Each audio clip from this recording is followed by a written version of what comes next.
ആദ്യം ശ്രീ മുഹമ്മദ് റിയാസ്, വർഗീയത ഉപയോഗിച്ച് ജനങ്ങളെ ഭിന്നിപ്പിക്കാൻ ശ്രമിക്കുന്നത് പുരോഗമന പ്രസ്ഥാനങ്ങൾക്ക് ഭൂഷണമല്ല എന്ന നിരണം ഭദ്രാസനാധിപൻ ഗീവർഗീസ് മാർ കൂറിലോസിന്റെ വിമർശനത്തോടെ എന്താണ് CPM-ന്റെ പ്രതികരണം? ഇടതുപക്ഷത്തിന്റെ നേതൃത്വത്തിലുള്ള സർക്കാർ തുടർന്നും വരും എന്നുള്ളത് മനസ്സിലാക്കി ഒരു ഭാഗത്ത് അധികാര കൊതിമൂത്തവരും മറുഭാഗത്ത് ഇടതുപക്ഷ വിരുദ്ധതയുള്ളവരും കൈകോർത്തുകൊണ്ട് ചില പ്രചരണങ്ങൾ അഴിച്ചുവിടുകയാണ്. അവിടെ ഞങ്ങളെ സംബന്ധിച്ചിടത്തോളം സർക്കാരിന്റെ വികസനം, ജനക്ഷേമ പ്രവർത്തനങ്ങൾ, അതുപോലെ തന്നെ പഴയ സർക്കാരും ഈ സർക്കാരും അഴിമതിയുടെ കാര്യത്തിലൊക്കെ തന്നെ ഒരു താരതമ്യം ചെയ്യുന്ന കാര്യത്തിൽ ജനങ്ങൾ LDF-നോടുള്ള കൂടുതൽ താല്പര്യം. നിന്നോട് ആര് പറഞ്ഞു ഈ വിട്ടിത്തം? മതവർഗീയത വലിയ രീതിയിലേക്ക് ആളിക്കത്തിക്കാൻ, ഇടതുപക്ഷത്തിനെതിരെ കുപ്രചരണങ്ങൾ അഴിച്ചുവിടാൻ, ഇടതുപക്ഷത്തിന്റെ നേതാക്കന്മാർ ഒരു വർഗീയതയുടെ ഒരു പക്ഷം ചേരുന്നവരാണെന്ന് വരുത്തി തീർക്കാനൊക്കെയുള്ള ശ്രമമാണ് നടത്തിക്കൊണ്ടിരിക്കുന്നത്. നല്ല ഫ്രഷ് ഐഡിയ. ഒരു പ്രത്യേക മതത്തെ വിമർശിക്കലാക്കി വരുത്തി തീർക്കാൻ ശ്രമിക്കുന്നു. ഇന്ന് കേരളത്തിലെ ഒരു ദിനപത്രം BJPക്ക് പഠിക്കുന്ന CPIM എന്നാണ് ആ ദിനപത്രം, മാധ്യമം ദിനപത്രം എഡിറ്റോറിയലിന്റെ തലക്കെട്ട് കൊടുത്തെന്ന് മനസ്സിലാക്കാൻ സാധിച്ചു.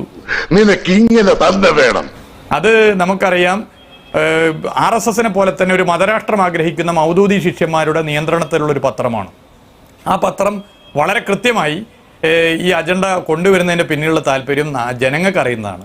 അടിസ്ഥാനമില്ലാത്ത ആരോപണം ഉന്നയിക്കരുത്, അതിനോട് ഞങ്ങളൊക്കെ ഉണ്ട്.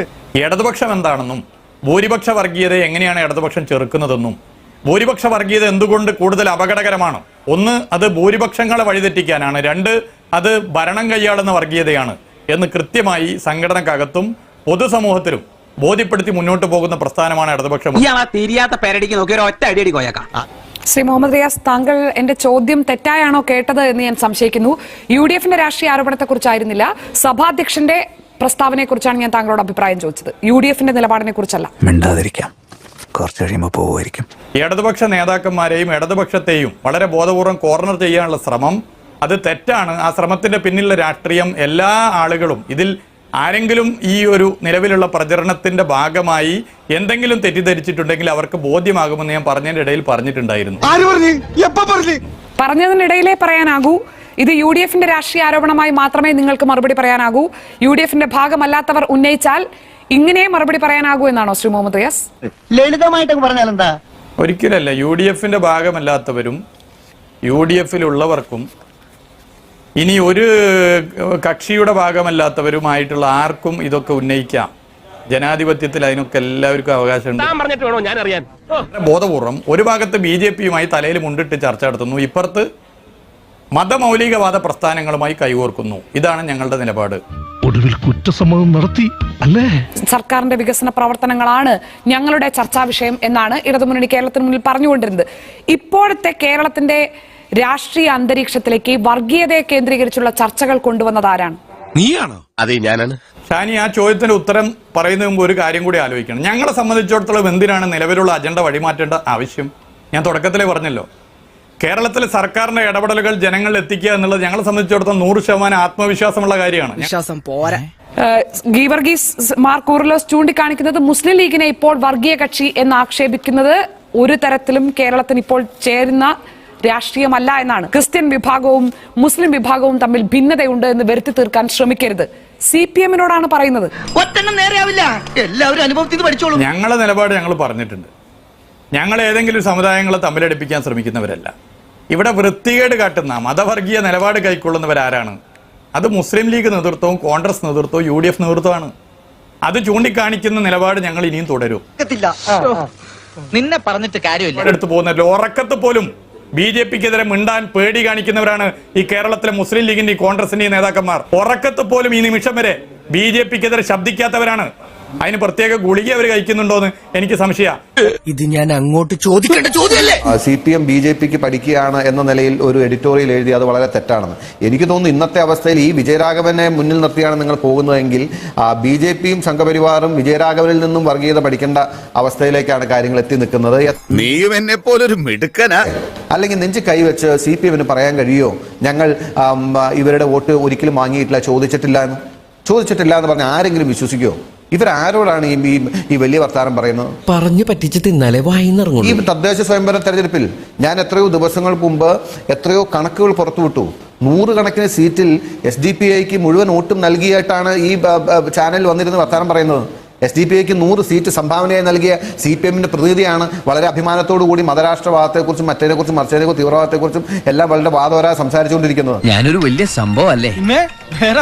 ഈ ധ്രുവീകരണവും മറ്റ് കുഴപ്പങ്ങളും കേരളത്തിൽ ഉണ്ടാകാതിരിക്കണമെന്ന് ഏറ്റവും അധികം ആഗ്രഹിക്കുന്നവർ ഞങ്ങളാണ്. കേരളം ഇന്ത്യയിലെ മറ്റേതെങ്കിലും ഒരു സംസ്ഥാനം പോലെ മതവർഗീയ ധ്രുവീകരണത്തിന്റെ ഭാഗമായി കലാപഭൂമി ആകരുത് എന്ന നിലപാട് ഞങ്ങൾക്കുണ്ട്. കേൾക്കാൻ നല്ല രസമുണ്ട്. RSSന്റെ വോട്ട് ഞങ്ങൾക്ക് വേണ്ട. RSSന്റെ വോട്ട് വാങ്ങി ഞങ്ങൾക്ക് അധികാരത്തിൽ വരണ്ട. വെൽഫെയർ പാർട്ടിയുടെ വോട്ട് ഞങ്ങൾക്ക് വേണ്ട. വെൽഫെയർ പാർട്ടിയുടെ വോട്ട് വാങ്ങി ഞങ്ങൾക്ക് അധികാരം ഇല്ലെങ്കിലും പ്രശ്നമില്ല. ഇതാണ് ഇച്ഛാശക്തി ത്രാണി. ഇത് LDFന്റെ നിലപാട്. അതാ ഞാൻ പറഞ്ഞത്. തക്ക സമയത്ത് മറുകണ്ഠം ചാടിയ നിന്നെ എങ്ങനെ ഞങ്ങൾ നമ്പും? കബളിപ്പിക്കാനുള്ള അവസാന ശ്രമമാണ്. എങ്ങനെയെങ്കിലും മന്ത്രിയാവണം, മുഖ്യമന്ത്രിയാവണം, എന്നിട്ട് കക്കണം, അഴിമതി നടത്തണം. എന്തോ കുത്തി പറയുന്ന പോലെ എനിക്ക് ഫീൽ ചെയ്യുന്നുണ്ട് കേട്ടോ. അതിന് ഇപ്പോഴത്തെ സാഹചര്യത്തിൽ ജനങ്ങൾ വോട്ട് ചെയ്യില്ല. ജനങ്ങൾ വോട്ട് ചെയ്യാൻ ജനങ്ങളെ തമ്മിലടിപ്പിക്കണം, ജനങ്ങളിൽ വർഗീയ ധ്രുവീകരണം സൃഷ്ടിക്കണം. ഈ ശ്രമമാണ് കോൺഗ്രസിന്റെയും മുസ്ലിം ലീഗിന്റെയും നേതാക്കന്മാർ നടത്തി വരുന്നത്. വെൽഫെയർ പാർട്ടിയുമായിട്ടുള്ള സഖ്യം. MM ഹസൻ ഇന്ന് UDFന്റെ കൺവീനർ അല്ലേ? അദ്ദേഹമല്ലേ ഇവരുടെ നേതാക്കന്മാരുമായി പോയി സംസ്ഥാന അടിസ്ഥാനത്തിൽ സഖ്യം ഉണ്ടാക്കിയത്? നിങ്ങളുടെ പാർട്ടിയുടെ നേതാക്കൾ വന്ന് നേരിട്ട് ചർച്ച നടത്തിയിട്ടുണ്ട് എന്ന് ജമാഅത്തെ ഇസ്ലാമി തന്നെ തുറന്ന് അവകാശപ്പെട്ടത് ശ്രീ MT രമേശ് നേരത്തെ ചൂണ്ടിക്കാണിച്ചല്ലോ. ശ്രീ മുഹമ്മദ് റിയാസ്, ഏതിലാണ് വെൽഫെയർ പാർട്ടി ഇടതുപക്ഷം കേരളത്തിലാകെ കൂട്ടുകെട്ടുണ്ടാക്കിയതെന്ന് പറയും, സ്ഥാപിക്കൂ. ഏതെങ്കിലും ഒറ്റപ്പെട്ട സംഭവം പറഞ്ഞാൽ ആ ഒറ്റപ്പെട്ട സംഭവങ്ങൾ ഈ 2020 ഉണ്ടെന്ന് ചൂണ്ടിക്കാട്ടിയവരെ പോലും രാജിവെപ്പിച്ചവരാ ഞങ്ങള്. കണ്ടോ, ഇയാളാ തിരിയാത്ത പേരടിക്ക് നോക്കി ഒരു ഒറ്റ അടിയടി കോയക്കാം. BJP രാജ്യത്തൊന്നുമല്ലാതിരുന്നപ്പോ കോൺഗ്രസിനെ തോപ്പിക്കാൻ ഏത് ചെകുത്താനും കൂട്ടുപിടിക്കുമെന്ന് പറഞ്ഞ് ഇവിടുത്തെ അടൽ ബിഹാരി വാജ്പേയിയുടെയും LK അദ്വാനിയുടെയും കൈപിടിച്ച് അത്താഴം കഴിക്കാൻ പോയത് ആരാണെന്ന് റിയാസിന് അറിയില്ലേ? അതൊരു പോരായ്മ തന്നെയാണ്. ഇപ്പോൾ നേരത്തെ താങ്കൾ കോൺഗ്രസിനെ വെല്ലുവിളിച്ചത് ജമാഅത്തെ ഇസ്ലാമിയുടെ വോട്ട് വേണ്ട, വെൽഫെയർ പാർട്ടിയുടെ വോട്ട് വേണ്ട എന്ന് പറയുമോ എന്നാണല്ലോ. താങ്കളുടെ പാർട്ടിയുടെ തന്നെ ഏറ്റവും മുതിർന്ന നേതാവാണ് തൊട്ടടുത്ത ദിവസങ്ങളിൽ ഒന്നിൽ സാക്ഷ്യപ്പെടുത്തിയത്, ഞങ്ങൾ അവരുടെ വോട്ടുകൾ സ്വീകരിച്ചിട്ടുണ്ട്, അങ്ങനെ ഒരു കാലം ഉണ്ടായിരുന്നു. പക്ഷെ ഞങ്ങൾക്ക് സമ്മതിച്ചു കൊടുക്കാൻ പറ്റത്തില്ല. മീഡിയ വൺ ഓൺലൈനിലാണ് തോന്നുന്നു ഈ വാർത്ത വന്നത്. ഒരിക്കലും ഈ ഉദ്ദേശിച്ചതുപോലെയല്ല സഖാവ് പാലോളി പറഞ്ഞിട്ടുള്ളതെന്നാണ് അന്വേഷണത്തിലൂടെ ഞാൻ മനസ്സിലാക്കിയത്. ഇനി അങ്ങനെ അല്ലെങ്കിൽ ഷാനിക്കും മനോരമക്കും അത് അന്വേഷിച്ചുകൊണ്ട് പാലോളിയോട് ചോദിച്ച് നിലപാടുമായിട്ട് പോകാം. ഇതൊക്കെ ഇവന്റെ അടവല്ലേ? വെൽഫെയർ പാർട്ടിയുടെ വോട്ട് വാങ്ങിയെന്ന് വെൽഫെയർ പാർട്ടിക്കാർ പറയണം. വെൽഫെയർ പാർട്ടിയുമായിട്ട് തെരഞ്ഞെടുപ്പിൽ ഒന്നിച്ച് മത്സരിച്ച് ജയിച്ച് ചുവന്ന മാലയിട്ട് ഒന്നിച്ച് പ്രകടനം നടത്തുന്നത് കേരളം മുഴുവൻ കണ്ടേക്കണു. വെൽഫെയർ പാർട്ടിയുമായി ബന്ധമുണ്ടായിരുന്നു ഇവരുടെ തന്നെ ഏറ്റവും പ്രധാനപ്പെട്ട ഒരു നേതാവ് പറഞ്ഞേക്കണു എന്ന് വേണ്ട നമുക്ക് എല്ലാവർക്കും പച്ചയായിട്ട് അറിയാവുന്ന കാര്യം റിയാസ് മാത്രം പറയണം. ഇല്ലാന്ന് എങ്ങനെ പറയാൻ കഴിയണു? തൊലിക്ക് നല്ല കട്ടിയാണല്ലേ. ഒന്നും അറിയില്ലെന്ന് ധരിച്ചാണോ നിങ്ങൾ സംസാരിക്കുന്നത്? വെൽഫെയർ പാർട്ടിയുടെ വോട്ട് ഇന്നലെ വരെ മുഴുവനായി മൊത്ത കച്ചവടം നടത്തി വാങ്ങിയിരുന്നത് CPM ആണ്. അല്ലെന്ന് പറയാൻ കഴിയോ? മുഴുവൻ വോട്ടും വാങ്ങി എല്ലാം കഴിഞ്ഞു കഴിഞ്ഞപ്പോ ഇപ്പൊ നിങ്ങൾക്ക് വെൽഫെയർ പാർട്ടി പറഞ്ഞ പിന്നെ കോൺഗ്രസ് ആലോചിക്കും തോറും നാണിച്ച് തൊലി പൊളിയുന്നു.